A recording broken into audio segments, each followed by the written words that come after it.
নষ্ট সুখের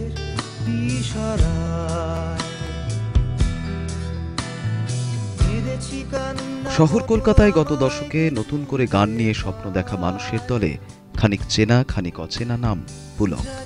হলদিয়ার ছেলেটি উচ্চশিক্ষার জন্য চলে আসে যাদবপুরে।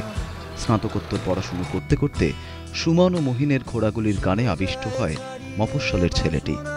2004-05 এভাবেই শুরু যাদবপুর বিশ্ববিদ্যালয়ের পাঁচিলের মধ্যে, এরপর আস্তে আস্তে বেড়ে ওঠা।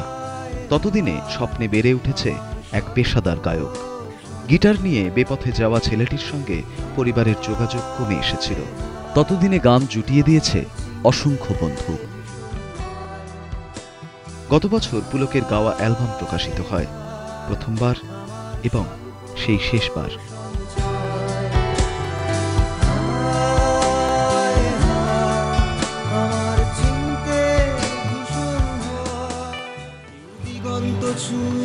বহুকালের যাদবপুর বিশ্ববিদ্যালয়ের গায়ে অসংখ্য ইতিহাস।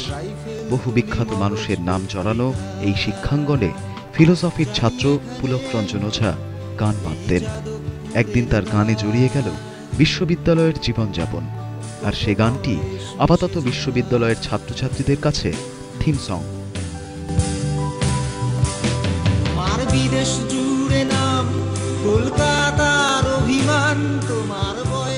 বুধবার ভোররাতে উলুবেড়িয়ায় দুর্ঘটনায় মৃত্যু হয় পুলকের।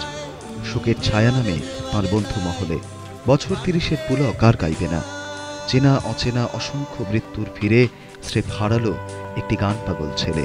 হাতে গোনা তার গানের সাক্ষী কেবল কবির সুমন ও গৌতম চট্টোপাধ্যায়ের ছেড়ে আসা যাদবপুর বিশ্ববিদ্যালয় প্রাঙ্গণ আর এ শহরের কিছু গান খোঁজা মানুষ।